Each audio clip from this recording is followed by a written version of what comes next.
Margaret Ashford stood beside her gleaming vintage Rolls-Royce outside the gates of the sprawling Ashford estate. As the founder and CEO of a luxury hospitality empire, she had built a reputation for sharp business instincts and an even sharper tongue. Her daughter, Claire, watched from the porch, already embarrassed by whatever her mother was about to say. The Rolls-Royce had refused to start that morning.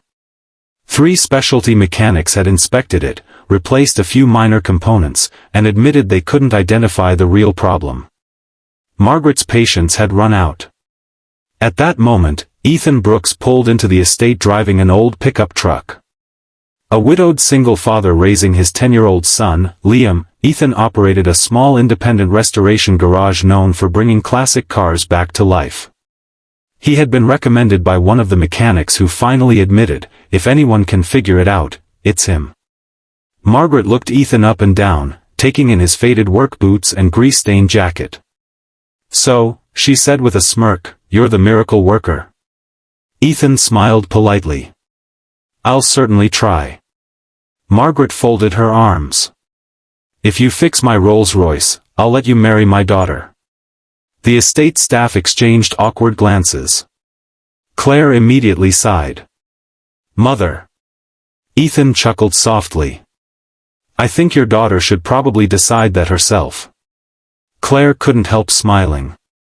"That already makes you smarter than most people who meet her." Ignoring the joke, Ethan opened the hood. He didn't rush for expensive diagnostic tools.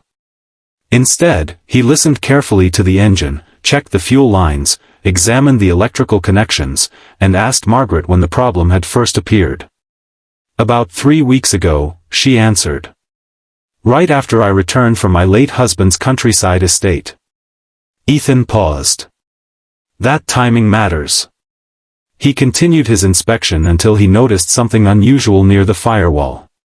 A section of wiring had been intentionally rerouted, not repaired, but deliberately altered. "This isn't factory work," he said quietly. Margaret frowned. "What do you mean?" "Someone wanted this car to fail." Silence settled over the driveway. Claire stepped closer. "You're saying it was sabotaged?" Ethan nodded. "The damaged connector isn't the interesting part." He pointed to a tiny hidden compartment beneath the dashboard that appeared slightly out of alignment. "It looks like someone opened this recently." Margaret's expression changed instantly. "There shouldn't be a compartment there." Carefully, Ethan released the hidden latch. Inside wasn't another mechanical part. It was a small envelope. Margaret's hands began to tremble as she recognized the handwriting on the front. It belonged to her late husband. She slowly opened the envelope. The color drained from her face as she read the first line. Claire looked at her mother in confusion. "Mom, what's wrong?" Margaret lowered the letter with shaking hands. The car had never been the real secret.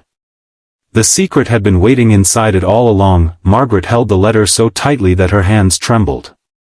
For several long moments, she couldn't speak. Claire stepped closer.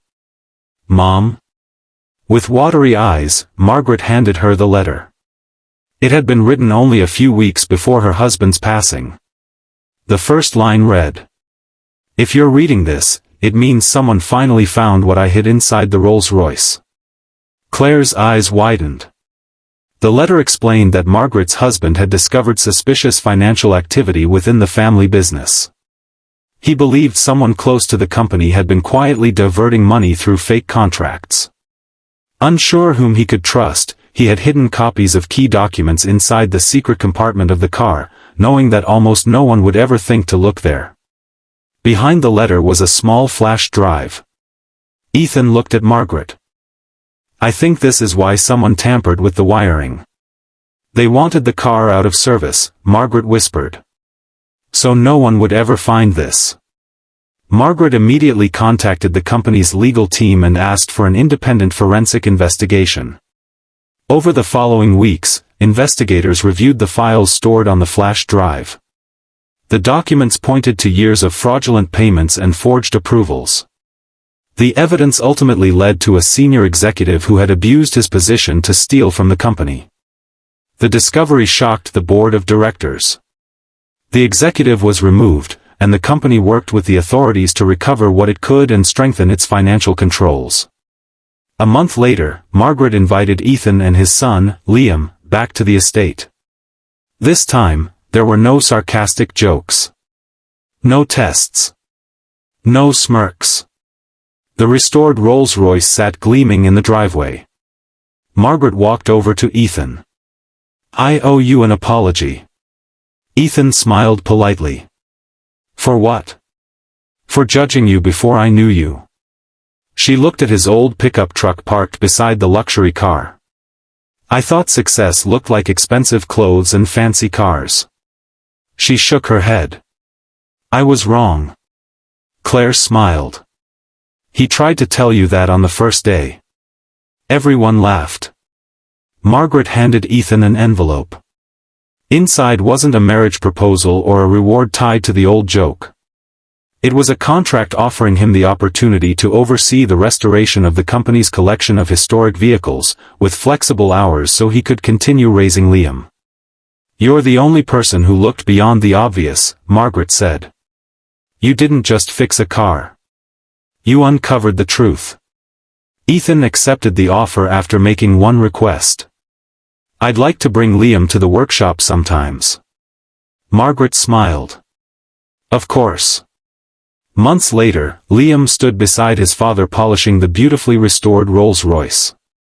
He looked up and asked, "Dad, how did you know to check behind the dashboard?" Ethan smiled. "I didn't." Liam looked confused. "I just noticed something that didn't belong." He gently closed the hood. Whether you're fixing a car or solving a problem in life, the biggest clue is often the smallest detail that everyone else ignores. Margaret overheard the conversation and smiled. The Rolls-Royce had become much more than a classic automobile. It had become a reminder that appearances can be deceiving. The greatest mechanic wasn't the one with the most expensive tools.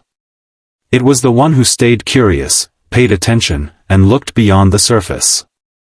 And Margaret never again judged a person by the truck they drove or the clothes they wore, because the man in the old pickup had helped restore far more than a car. He had restored the truth.